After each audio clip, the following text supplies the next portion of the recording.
in my small, drafty apartment wrapped in a blanket when my phone buzzed on the coffee table. It was a group text from my mother, Sarah. I picked it up, expecting a reminder about what dish to bring to the family gala. Instead, the message was cold, direct. And final, we have agreed, it is better if you do not come to the gala this year. Nicholas is uncomfortable with your attitude. Seconds later, a notification popped up. My sister Mara had hearted the message. I stared at the screen, waiting for the hurt to hit me, waiting for the tears to sting my eyes. But they didn't come. I didn't cry. I didn't ask why.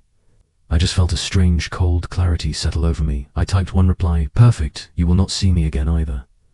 Then I looked up at Julian, who was sitting across from me, watching me with that quiet intensity of his. He nodded. Once it begins before I tell you what I did next, and how I turned their perfect Christmas into a nightmare they cannot wake up from. Drop a comment and let me know where you are listening from and what time it is for you right now. I want to see how far this story travels. I set the phone down on the warm coffee table, the message still glowing on the screen. Julian leaned forward, his elbows resting on his knees. His eyes locked on mine. He didn't offer empty platitudes or tell me family is everything. He didn't tell me to be the bigger person. He just said two words, his voice low and steady. It is time. I looked at him, really looked at him. To my family, Julian was just the quiet guy who drove an old sedan and never had much to say at dinners. They saw a nobody. I saw the man who had held me while I shook from nightmares about Nicholas. I saw the man who had quietly, methodically helped me build a fortress around my life. While they were busy trying to tear it down, I stood up, the blanket fallen away. I walked to the closet and pulled out the garment bag I had hidden in the back 3 months ago. I didn't reach for the travel bag. I wasn't packing to leave town. I was dressing for war. I pulled out the dress. It was sharp, professional, a deep emerald green that made me look like I owned the room, not like I was apologizing for being in it. Julian went to the bedroom and came out wearing a suit that looked deceptively simple, but I knew better. It was tailored perfectly, the fabric dark and expensive. He put on his glasses, the ones he only wore when he was working on a deal. And suddenly, the quiet boyfriend was gone. In his place was someone dangerous. We didn't say a word as we got ready. The silence wasn't heavy, it was focused. It was the silence of soldiers checking their weapons before a battle. About why had they chosen Nicholas? Why had my parents looked at the man who left bruises on my arms and seen a son while looking at me and seeing a problem? I remembered the night I came home with a black eye, stumbling into the kitchen, begging for help. My mother had looked at me not with horror, but with annoyance. She had told me I must have provoked him. She had told me Nicholas was under a lot of stress as a CEO, that I needed to be more understanding back then. I thought they were blind. I thought if I just explained it better, if I just showed them the pain, they would wake up. But as I watched the familiar road wind toward the mansion, I finally let myself see the truth. They weren't blind. They were bought to accept that Nicholas was a monster. Would mean accepting that they had sold their daughter for safety. It would mean facing the fact that their comfortable life, a truth too ugly to bear, it rewrites reality. My parents didn't want to be monsters, so they made me the villain in their version of the story. Laura's the problem, Nicholas is the provider. It was easier to sacrifice my sanity than their lifestyle. And that realization didn't make me sad anymore, made me furious, made my blood run hot and fast.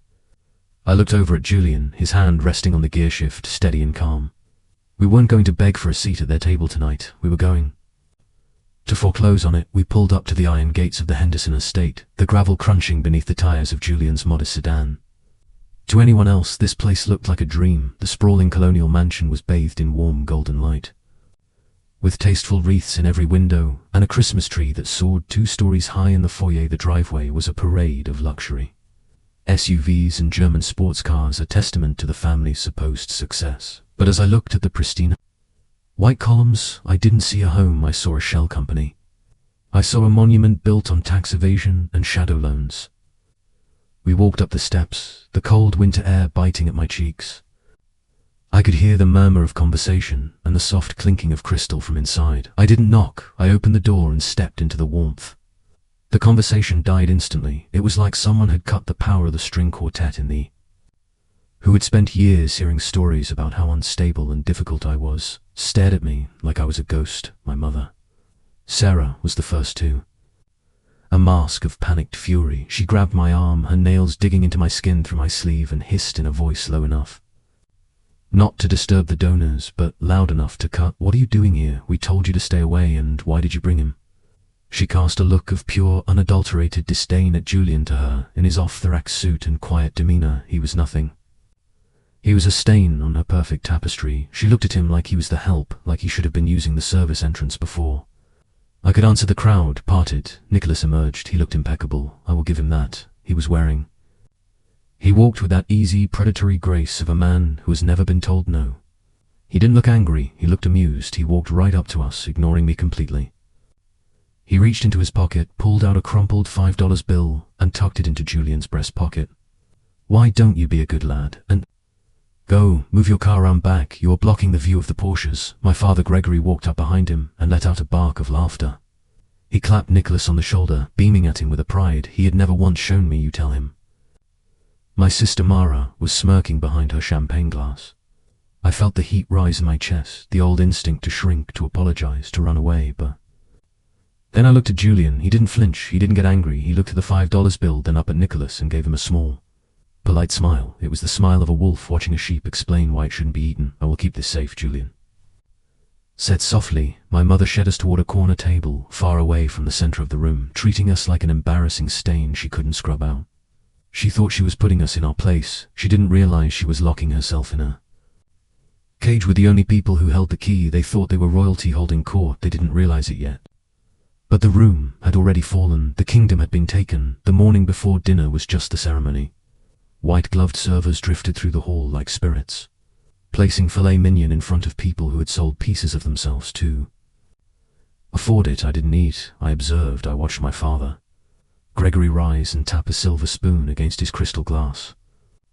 Already on fire, he just couldn't smell the smoke. He lifted his glass toward Nicholas, the guest of honor, the man everyone had gathered to praise. To Nicholas, my father declared loudly, "The son I never had." Polite laughter followed, obedient and empty. Then his gaze found me. In the far corner, there was no affection in it, only provocation.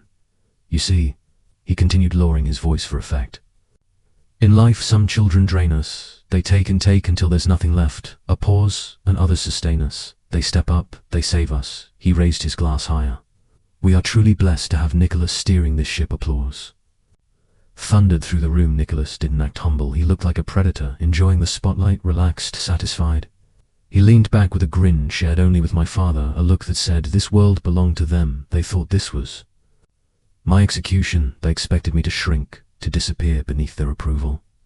But I wasn't shrinking. I was calculating. Every comparison replayed in my head.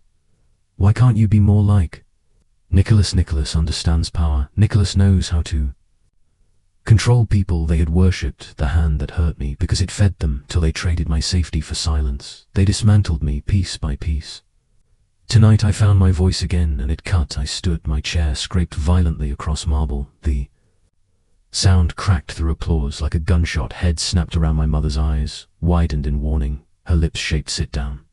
I didn't. I projected my voice to the back of the room. "Is he your savior because he pays your bills, Dad?" My tone was calm, almost casual, or because he knows about the tax fraud. The silence collapsed, thick, suffocating. My father's color drained instantly. His glass trembled, wine nearly spilling. Then came the reflex, the cover-up. My mother jumped up. "She's unstable," she cried desperately to the guests. "This is why we didn't invite her. She's imagining things." My sister sneered across the table. "God, Laura, you're humiliating yourself. Sit down or leave. They'd done this for years." Gaslighting polished into instinct, but I wasn't confused anymore. I had proof. Nicholas stood. "Make me small. You're causing a scene," he said quietly. "Maybe you need another reminder of your place." His hand twitched. Subtle. I knew that motion. I knew the pain behind it, but I wasn't alone anymore. Nicholas snapped his fingers too. "Guard, step forward. Remove her. If she resists, drag her." The air shifted. Julian moved. Not aggressive, not loud. He simply placed himself between us. A door slamming shut, he reached into his jacket, pulled out wire-rimmed glasses, put them on. The transformation was instant. The quiet driver vanished, replaced by authority. A guard reached for my arm. Julian raised one hand, didn't look at him. "Touch her, and you'll face assault charges before your next paycheck clears, assuming your checks don't bounce." The guard froze. Nicholas scoffed. "You're the help. Know your place." Julian smiled. Cold, precise, he opened his briefcase, slid a heavy card across the table. "I am Julian Vance, senior partner at Sterling & Vance." The room inhaled. They dismantle corporations. Someone whispered. Julian continued, I represent the sole lien holder of this property. My father shot up. I owned this house. No, I said, dropping the red folder on the table. You? He did. I turned to the room. My parents created a shell company to hide this estate from the IRS, then took predatory loans to maintain appearances. I bore the debt, my mother whispered. I couldn't afford it. I can now. I leaned forward. I owned the debt, the LLC, and the chair you're sitting in. Nicholas laughed, ugly wet. One thing, he pulled out a flash drive. Evict us, and this goes to the IRS. Your parents didn't just hide the house, they hid millions. My parents broke. I smiled. Will of Eleanor Henderson, a $5 million trust. Unlocked only if my family attempted extortion. You didn't threaten me, I said softly. I turned to security. I own the company that pays you. Removed the trespassers. They were dragged into the snow. The door closed. Silence. Julian exhaled. So you own a mansion? No, I said, I own freedom. We went home to something smaller, cleaner, real. My inheritance wasn't money. It was walking away and never looking back.